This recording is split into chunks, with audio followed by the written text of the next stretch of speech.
Muy buenos días. Siguiendo con el programa del Congreso, es para mí y para el Congreso en general un verdadero honor y placer tener al doctor Cristiano Dietrich, que se encuentra en el Hospital 9 de Julio en Sao Paulo y es un puntero en la estimulación fisiológica. Bienvenido, doctor. Gracias.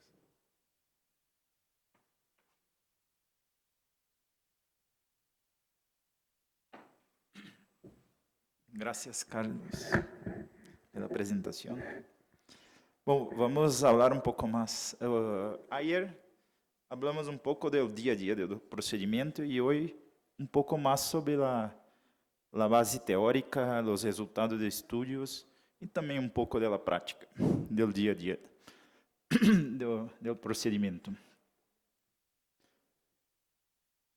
Então, as ubicações para estimulação do sistema de condução, como nós sabemos, são amplias, tendo desde as de RIS hasta os fascículos do sistema de condução, e também uma porção do septo esquerdo muito cerca do sistema de condução, pero estimulações musculares que são septais profundas, não são fisiológicas, são como estimulações do ventrículo direito, tem o mesmo resultado clínico. E qual a intenção de fazermos a estimulação? Os dois aspectos principais são evitar, prevenir a evolução com desincronia biventricular e com falha cardíaca, ou tratar os pacientes que já têm desincronia e falha cardíaca. Então, estas são as principais indicações que hoje temos para estimulação fisiológica. Este é um paciente que tinha uma fração de ejeção de 35%.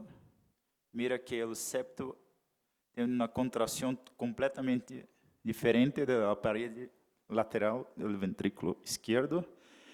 E depois que se faz a estimulação da rama com o cable acá, tem uma sincronização dos dois, do septo com a parede livre, com esta área do ventrículo esquerdo, está muito mais sincronizada e agora o paciente com 3 meses tem uma fração de ejeção normal. Este é muito importante. Este é o que vamos buscar para nossos pacientes. Então, aqui tem na pantalla uma representação da ativação com pacientes com estimulação de RIS, que tem a sincronização mais fisiológica de todas, porque tem a sincronização dos dois ventrículos, e a estimulação da rama não seletiva, que tem uma captura também do músculo, então o retardo do ventrículo direito é um pouco mais baixo do que com a estimulação seletiva da rama. Pero os dois têm uma ativação perfeita do ventrículo esquerdo. Este é nosso que vamos procurar. Então, hoje as guias recomendam que todos os médicos, doutores que fazem a estimulação fisiológica tenham um adequado treinamento e fazem um procedimento seguro e efetivo para todas as técnicas de estimulação do sistema de condução, seja RIS ou dos sistemas de condução esquerdo. Isto é muito importante, porque mira, este paciente era um paciente com indicação para síncope e bloqueio atrioventricular, pero tinha uma hipertrofia, uma cardiomiopatia hipertrófica, e eu não logrei a perfuração do septo hasta a rama esquerda. Foi muito difícil. Foi necessário cambiar o cable e daí. Então, eu preferia fazer a estimulação de RIS. Mira acá o eletrocardiograma, perfeito, a ativação.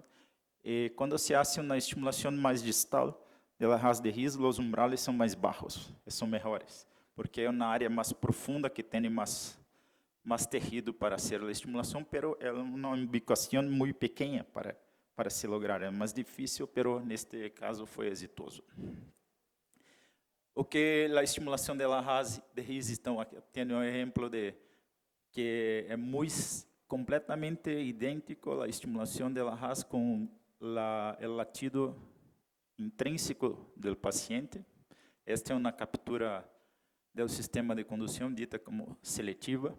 Este outro ejemplo é um paciente que se empieza com uma captura não seletiva, tem la RAS junto com o músculo e depois se perde durante o umbral. Só se tem a captura seletiva do sistema de condução com a correção completa. Mira este caso, um paciente com falha cardíaca, com bloqueio da rama esquerda, que a estimulação da RAS completamente normaliza o eletrocardiograma.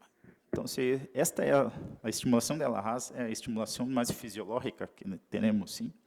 Mas algumas vezes, como este caso, um paciente com bloqueio da rama esquerda, se hace a captura não seletiva do sistema de condução, não corretiva, não se tem correção, e depois que se tem a captura seletiva, mira que o complexo QRS também é muito ancho, é igual, é idêntico do complexo QRS do ritmo do paciente sinusário. Então, se esta é uma captura de RIS seletiva, pero não corretiva, este paciente temos que cambiar e foi hecho então a estimulação da área da rama esquerda. É importante que não se tenha diferença em la evolução clínica com as duas modalidades de estimulação, seja a RIS, seja a rama esquerda. A evolução clínica é muito semelhante. Os dois pacientes que fazem um ou outro vão ter um benefício em redução de mortalidade e hospitalizações por falha cardíaca. O grande problema da estimulação de RIS é a taxa mais alta de desplazamento dos cables e os altos umbrales durante o seguimento do paciente, muitas vezes necessitando câmbio e reintervenção cirúrgica, que não temos com a estimulação da rama esquerda. Neste estudo observacional de la técnica, que se começou a ser estimulação do sistema de condução neste grupo em 2013 hasta 2021, mira que a estimulação hisiana era preferível, é a técnica mais utilizada, pero depois da introdução em 2017 por Dr. Huang, da técnica da rama esquerda, foi começando um crescimento da estimulação da rama e uma redução da estimulação da RAS de RIS, que foi observado e hoje é o que estamos fazendo em nosso dia a dia. Sim. É importante a estimulação do sistema de condução ou não? Esse estudo é muito interessante porque compara a estimulação da rama, a estimulação da área da rama, pero com captura do septo esquerdo e com a estimulação biventricular. A estimulação da rama do sistema de condução tem uma redução muito significativa em comparação com os outros dois da taxa de mortalidade e hospitalizações. Então, é importante que se tenha a segurança que está se fazendo a estimulação do sistema de condução em pacientes com falha cardíaca.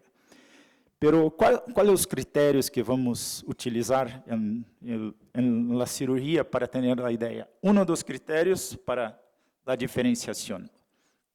Dois critérios são o VAT, que é um critério fácil de hacerlo, que é da espiga hasta ao ponto mais alto de V6, e pico a pico de V6 para V1. Se estes valores são abaixo de 75 milissegundos de LVAT e pico a pico arriba de 44, temos uma especificidade 100% para assegurar que estamos fazendo a estimulação do sistema de condução em comparação com o septo esquerdo. Pero tem uma área que pode ser de penumbra, que não temos a certeza, principalmente em pacientes que têm um coração muito dilatado. Sim? Então, podemos fazer outras formas de avaliar. Uma delas é fazer a avaliação global do VAT, combinando a informação de V6 com D1, porque V6 tem uma avaliação da parede, da área mais lateral baixa do ventrículo esquerdo, e D1 da área mais lateral alta de V1. Então, quando se faz a avaliação de los dois e se tem um resultado abaixo de 150 e 160, para pacientes com falha, temos a segurança que estamos também com a estimulação do sistema de condução. É outro critério que podemos fazer. Este é um estudo mais recente que foi publicado agora por Dr. Oscar Cano, que avalia duas situações que são muito importantes. Uma é a morfologia do eletrocardiograma, se tem o slurring ou notching do complexo, a parte terminal do complexo, como este, acá. Se tem estes critérios e algumas das derivações, provavelmente se tem captura do sistema de condução. É uma forma muito fácil de avaliar. E a outra é a avaliação de la inscrição, de la ascensão e descida do complexo QRS em V6. Se tem uma ascensão mais lenta, mas com uma velocidade baixa, ele diz que tem um padrão slow, fast, se tem uma velocidade de descida mais rápida, e se é mais lenta, também slow ou slow fast. Se tem este padrão, é uma captura do septo esquerdo. Se a parte proximal mais inicial do complexo tem uma ascensão mais rápida, abaixo de 50 milissegundos, tem um padrão fast ou fast slow que assegura que se tenha a captura do sistema de condução. Claro, se captura o sistema de condução, é mais rápido a despolarização dos ventrículos, então esta parte, a parte inicial do complexo é mais rápido que a parte terminal. Isto com uma boa sensibilidade. Então, os critérios para estimulação do septo esquerdo são dois. Um elevado mais largo, um pico a pico baixo, e esta relação de upstroke, downstroke, com padrão que começa com slow. Slow fast, neste exemplo que eu estou trazendo para você, e não tem um eletrocardiograma com os notches ou slurred na porção terminal do complexo QRS. Em comparação com a estimulação do sistema de condução, mira que temos os critérios, pico elevado 63, pico a pico 49, que são os clássicos, pero também temos um padrão de M em las derivações inferiores. Este é muito importante, este padrão é solo em las derivações inferiores, de 2, de 3 ao F. Temos este padrão, que lembra o M, e também o notch da porção terminal do complexo QRS, é um padrão fast. Então, todos os critérios asseguram que se tenha a estimulação do sistema de condução. Em outro exemplo acá, um paciente que tinha uma fração de ejeção de 30%, depois de mais ou menos um mês, já tem uma fração de ejeção de 47%. Esta é a posição do cable, da área, da rama. Pero os critérios eletrocardiográficos, mira que tem um padrão M em D3, sim, e tem os outros critérios, fast, slow, o padrão de V6, e elevado 82, pico a pico 48. Então, se este paciente, apesar de ter um elevado um pouco mais maior, né, arriba de 75, ele tinha os outros critérios que asseguravam a captura do sistema de condução.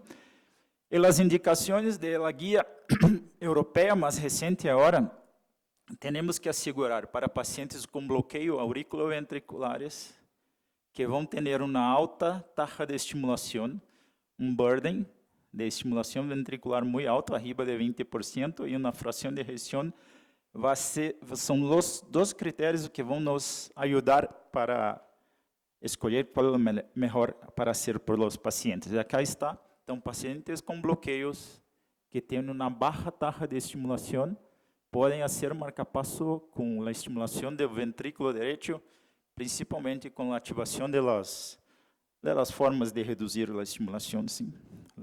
Mínimo ventricular pacing. É uma alternativa que pode ser feita com a estimulação do sistema de condução.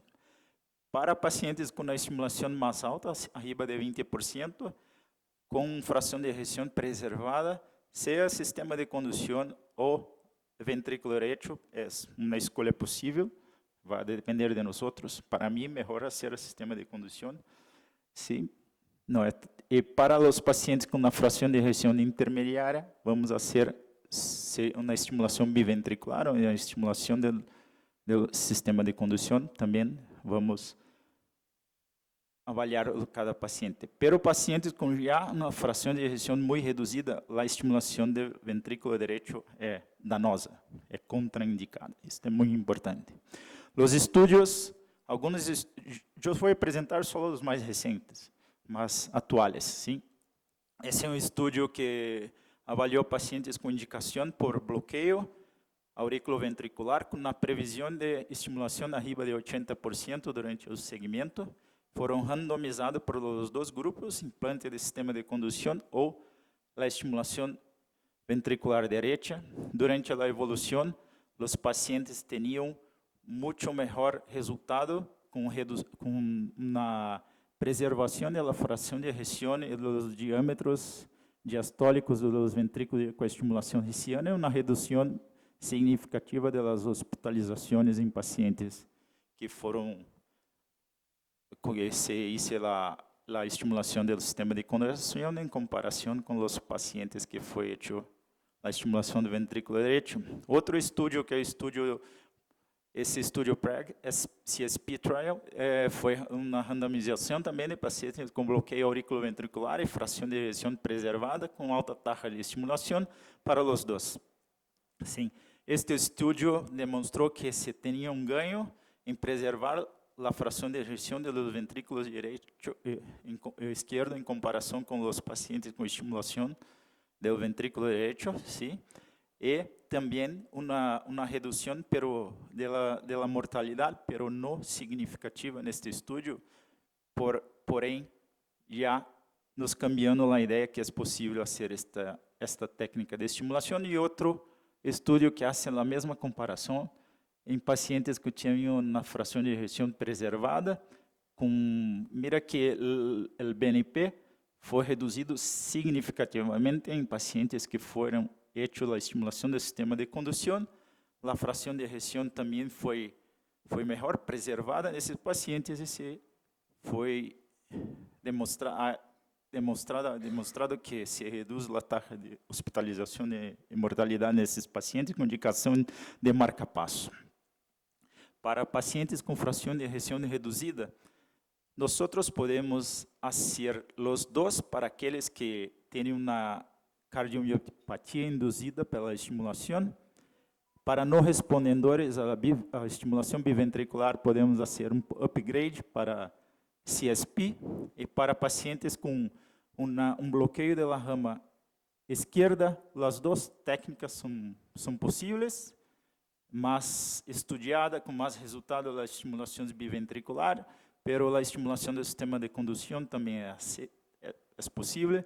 E para pacientes que não têm um padrão de bloqueio da rama esquerda, é preferível fazer a estimulação biventricular porque pode ter uma enfermidade muscular, um distúrbio de condução intraventricular.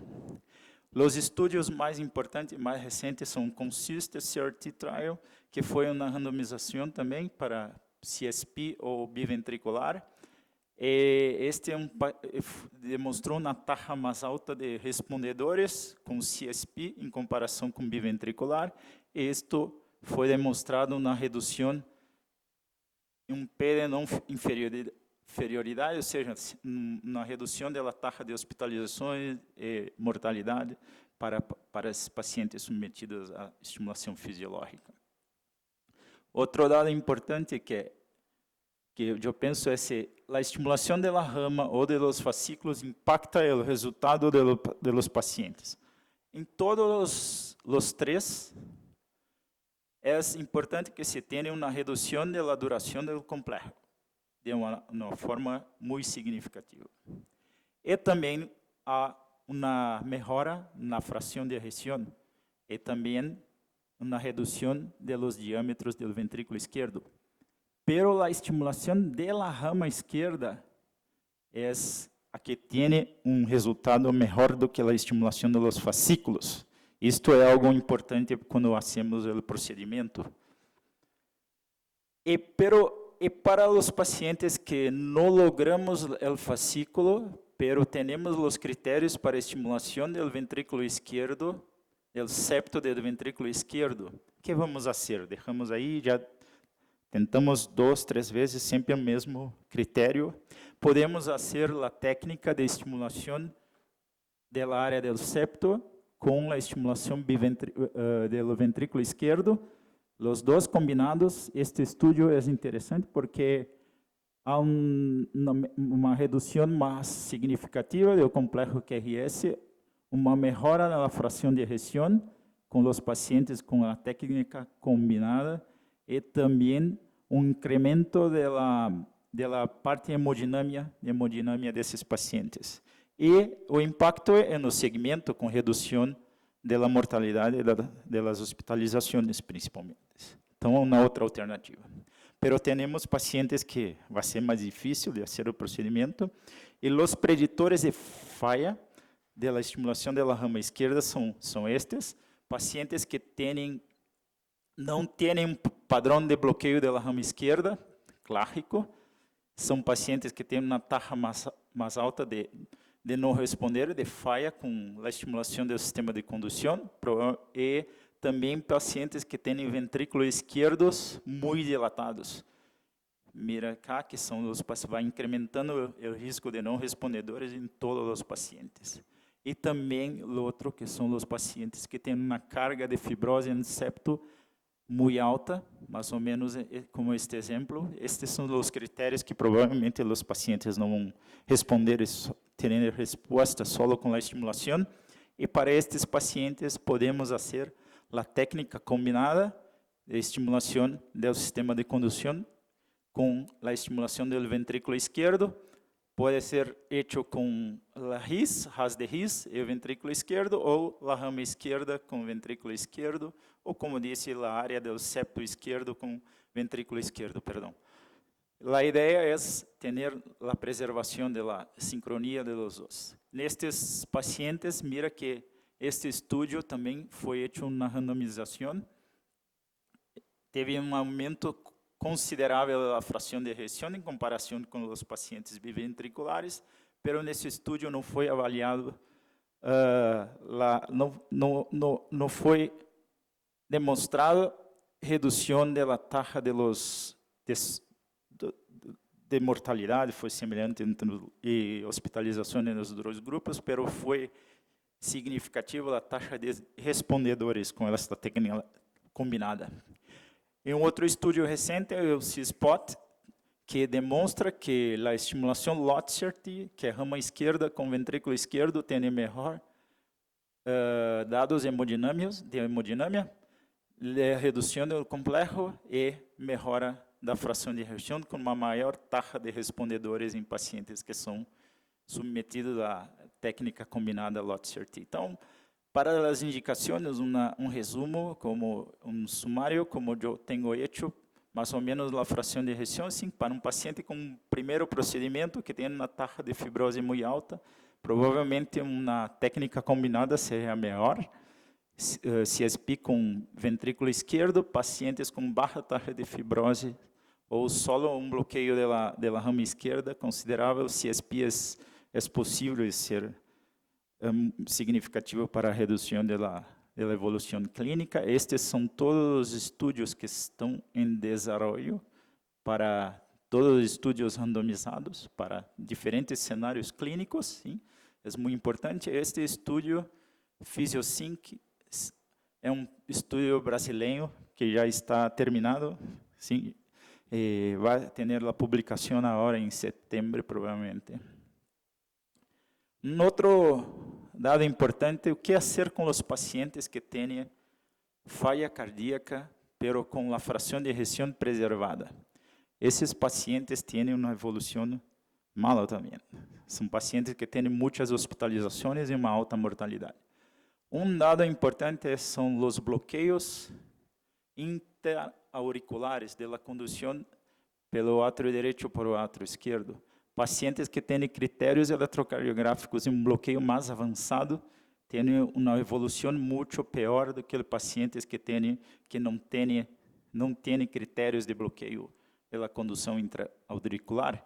E a evolução clínica, tanto para pacientes ambulatoriais como hospitalizados, demonstra acá uma maior taxa de mortalidade para os grupos que têm bloqueio auriculares da condução interauricular e fibrilação auricular.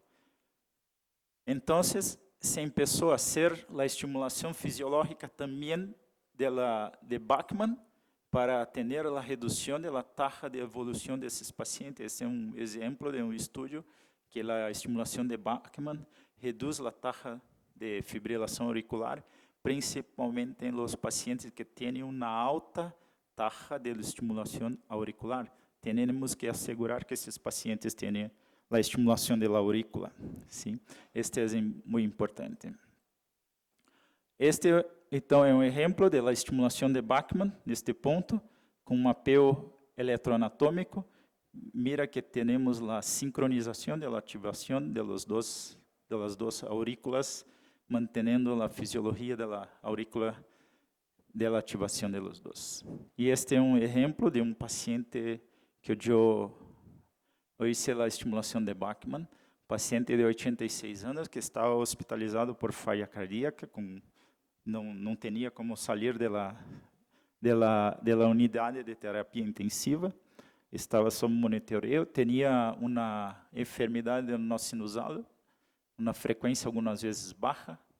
É importante que estes pacientes com fração de ejeção preservada não toleram uma frequência cardíaca baixa, necessitam uma frequência cardíaca mais alta para ter uma melhora da sua função de enchimento ventricular esquerdo. Mira que este tinha um severo bloqueio da condução interauricular. A onda P tinha uma duração de quase 200 milissegundos. Era toda a duração, teria bloqueio esta aurícula direita e esta aurícula esquerda. Então, tinha muito significativo bloqueio neste paciente. Hacemos o mapeio da aurícula e a área de Bachmann tem este potencial de alta frequência, que é a área del Bachmann. Hicimos o mapeio acá com a angiografia da cava da aurícula para ter a transição da cava superior para a aurícula direita. Esta é uma projeção da oblíqua esquerda. Sim. Hacemos agora o mapeio acá da área e o implanteio do cable nesta posição para que mira que o cable está a perfurar o septo para hasta a área do Bachmann e depois aqui ampliado a anatomia, este ponto da perfuração e mira depois a estimulação que o paciente tem uma redução considerável da duração da onda P. E clinicamente este paciente saiu do outro dia da UTI com uma melhora clínica considerável. Se deixa esta é a posição do cable em septo em oblíqua direita. Este é o cable na área da rama esquerda e este é o cable em oblíqua esquerda, a região mais septal da área. É importante que em oblíqua direita não seja muito anterior, porque temos a aorta muito próximo desta área para perfurar. É possível que se faça a perfuração, uma complicação da aorta também. Graças.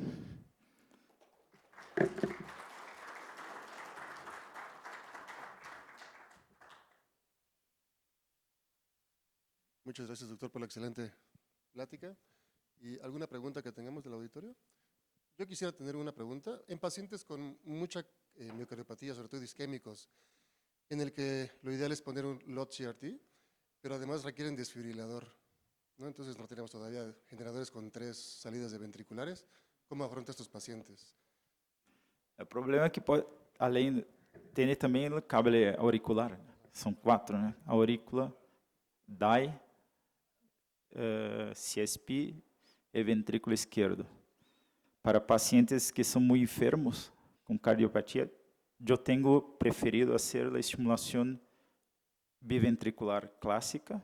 Se o paciente tem uma enfermidade no sinusal, também uma frequência baixa, vai ter uma estimulação auricular demasiada, ou para pacientes que têm uma função ventricular preservada, a ser a estimulação LOT-CRT com DAI, pero com cable de X, que tem o sensor auricular para ter a sincronia auriculoventricular. Então, não necessita um cable para aurícula, então você tem 3 cables para esses pacientes. Esta é a ideia. ¿Una pregunta? ¿Algún escenario en el cual todavía considere hacer la estimulación del haz de His? ¿O se va directamente a rama izquierda siempre? Para a rama esquerda? O sea, ¿nunca busca el haz de His en alguna estimulación hisiana en algún paciente actualmente? Eu sempre empiezo haciendo um mapeio de His, para ter a ideia da área, para depois mapear mais baixo e fazer a estimulação. Pero preferível, na grande maioria dos pacientes, é a estimulação da rama esquerda em primeiro ponto. Se tem falha, aí se cambia para a estimulação de His, como o caso que eu mostrei, um dos primeiros.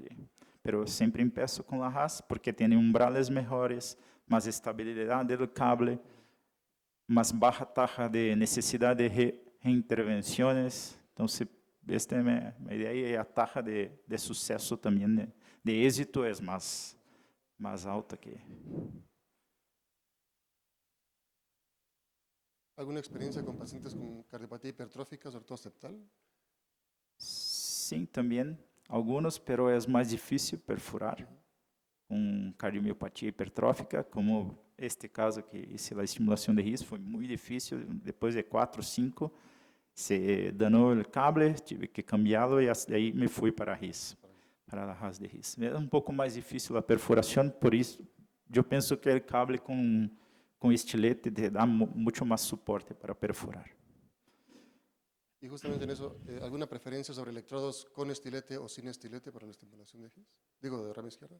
Eu prefiro com estilete. Eu penso que tem mais suporte para a perfuração. E se vai mais fácil. E tem uma redução do efeito de que se emaranha todo o cable com o tecido cardíaco e depois é difícil de sacarlo, de quitar o cable. Eu prefiro que é mais rápido de perfurar. Se empieza fazendo a perfuração rápida, as primeiras voltas, para passar o septo direito, que é mais difícil de passá-lo, de perfurá-lo. Depois se hace voltas mais tranquilas. Por quê? A primeira é para perfurar o septo direito, depois fazer voltas mais tranquilas para reduzir o risco de efeito taladro, que não vai fijar o cable, o tornillo no músculo, só perfurar com força. Então, é importante ter esta ideia para a perfuração ser mais exitosa. Muitas vezes que se tem pequenos desplaçamentos, são porque se hice a perfuração com o efeito taladro e não com o efeito screwdriver, que é melhor para a perfuração. Hola, buenos días, doctor. ¿Alguna experiencia pacientes con insuficiencia cardíaca, pero que no tienen bloqueo de rama izquierda, que tienen, por ejemplo, bloqueo de rama derecha? Sim, sim. Tenho alguns casos, sim, com estimulação por bloqueio da rama direita, com estes pacientes têm uma boa evolução também, sim, pero os pacientes que têm bloqueio, padrão de bloqueio da rama esquerda, pero são mais distúrbios de conduções intraventriculares, melhor a técnica combinada, LOT-CRT, para estes. ¿Alguna otra pregunta? Pero cuando se hace la estimulación de la rama derecha, bloqueo de la rama derecha, es mejor hacer la estimulación de RIS, de la RAS de RIS, porque tiene también la corrección de la activación del ramo derecho, no solo la activación del ventrículo izquierdo, pero también la estimulación de la... Con Chagas, sí. Tuvimos el caso de un paciente con Chagas, jovencito, 30 años, FEBI de 20%, y efectivamente, pues sí, lo hicimos, creo, y colocamos un seno coronario y intentamos igual, y sí quedó la rama izquierda. No el mejor QRS, pero sí se estrechó. Sí.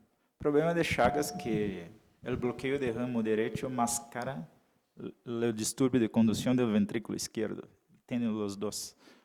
O ramo derecho está bloqueado, pero el ventrículo izquierdo está teniendo una conducción muy mala también. Entonces, muy complejo. Casos de Chagas son más complejos. Pienso que todos estimulación biventricular con rama y ventrículo izquierdo, siempre para Chagas. ¿Alguna otra pregunta? Sí.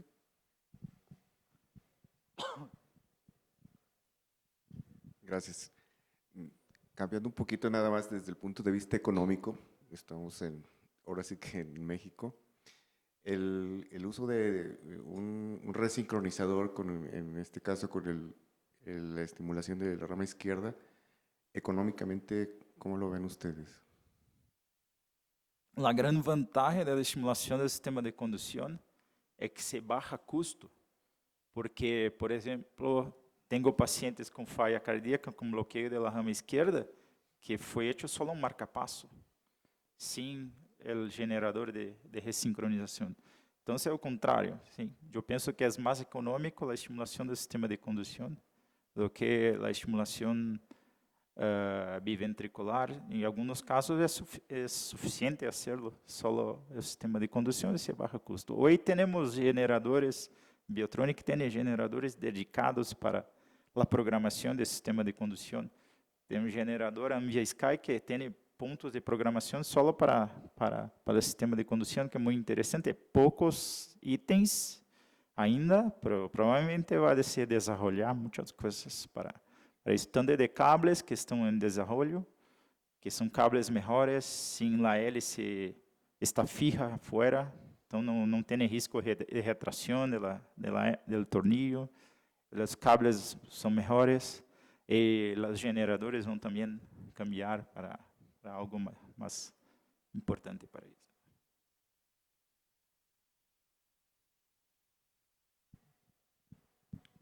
¿Pudiera repetir cómo evitar ese efecto taladro al momento de la implantación?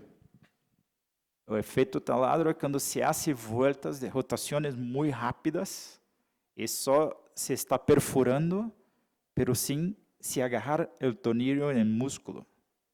Quando se hacen voltas mais controladas e sempre com o mesmo padrão, se hace uma perfuração que se vai também o tornillo se agarrando ao músculo, hasta que chega na área que você necessita lograr, que é a rama, sim. Mas a ideia é esta, que são os dois efeitos, taladro, o drill effect ou screwdriver effect, que é melhor, screwdriver. Que eu não me recordo como se diz em espanhol, screwdriver, é muito difícil a palavra. ¿Alguien más? Furadeira. ¿Alguna complicación que tenga experiencia, no sé, lesión de arterias septales en su experiencia? Lo mais importante durante a perfuração é ter mais a perfuração das venas intramurales. É um risco maior, mas também tem um risco da artéria interventricular principal. Por isso que não hacen uma perfuração muito alta no septo. Se deixa o septo em hacen uma separação, uma divisão de 3 partes: septo médio, baixo e alto. Septo alto é um risco alto de perfurar para a artéria septal ou a descendente anterior. Outro risco de fazer a perfuração de descendente anterior é que está sendo a perfuração, o cable sua direção é para o trato de salida do ventrículo direito, Isso, a descendente anterior está muito próximo da parede mais septal do trato de saída do ventrículo dele, ter cuidado para reduzir o risco de perfuração. Sempre é importante, septo médio com uma perfuração de 0 a 30 graus em oblíqua esquerda e em oblíqua direita. Sim. Pues muchas gracias, doctor, por su excelente plática. Nada. Prazer.